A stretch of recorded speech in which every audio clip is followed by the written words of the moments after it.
Assalomu alaykum hurmatli kanalimiz obunachilari, videolarimizni kuzatib boruvchilar. Bugun 14-mart kuni qilayotgan ishlarimizdan qisqacha video obzor qilyapmiz. Life hack, ya'ni biogomus bilan shug'ullanadiganlarga ozgina bo'lsa ham bir yengillik maqsadida.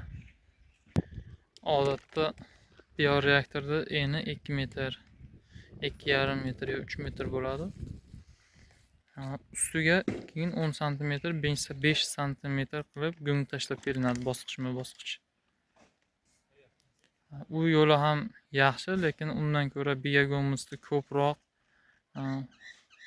olishdi bir ajoyib yo'li. Mana shu yerda mana bioreaktor, bu 60-70% biogomus tayyor holatda bo'lgan. Eni mana shuncha mashetgacha kelgan holatda bo'lgan. Biz endi bu bioreaktorni tozalab buni o'zini ustiga tashladik.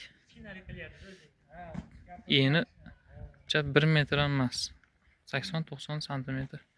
Endi xuddi shunday qilib yonidan buni o'rnidan yangi go'ng tashlab kelyapmiz. Natijasi mana shunday holatda bo'ladi. Mana bu alohida 60-70% tayyor bo'lgan bioreaktor yig'dik. Bo'shagan o'rniga uni go'ngni tashlab o'zini hodiga yoyib kelyapmiz bioreaktor qilib. Buni natijasida chuvalchanglar tez va oson o'tadi va birdaniga ko'proq biogomus tayyor bo'ladi. Ustiga bosqichma-bosqich tashlab ketsak ham bo'ladi, lekin bitta mana shu bioreaktordan ustiga bosqichma-bosqich tashlab kelgan holatda 2 tonna, 2,5 tonna biogomus olinadi. Lekin mana shu hozirgi biz qo'llayotgan usulni qo'llasalaring 4 tonna yoki 5 tonna biogomus olasizlar. 2 oy ichida mana bu go'ng ham yuvilib, chirib, chuvalchanglari o'tib, o'sha biogomus ishlash holatiga keladi.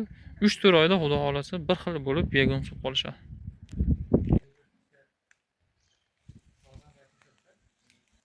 Mana shu ichkaridagi bioreaktorimiz ham mana shu biogomuslar 100% tayyor bo'ladi. Endi mana shuncha holatda edi. Buni ham biz nima qildik? Biogomuslarini olib yig'dikda va bo'shagan joyiga go'ng tashlab yubordik. Buning ichida chuvalchanglar juda ko'p. Buning ichidagi chuvalchanglar mana bunga o'tadi. To mana qurib sergiguncha mana uning ichiga chuvalchang ancha-muncha o'tadi. Keyin buni elab olaveramiz. Bu hozirgi holati sal nam bo'lgani uchun elakdan uncha o'tmaydi.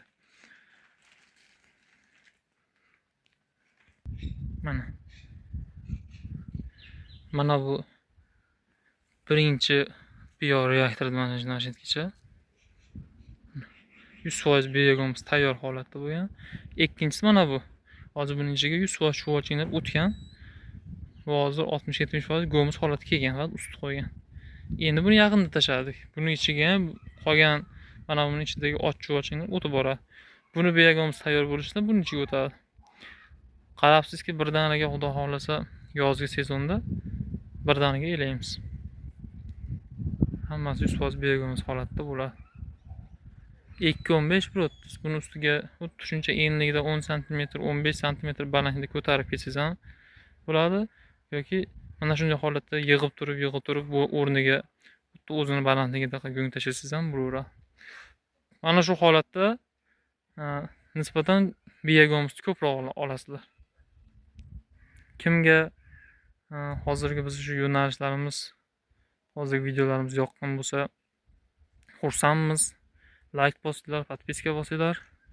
Kunlaring xayrli va barakatli o'tsin. Sog' salomat bo'linglar.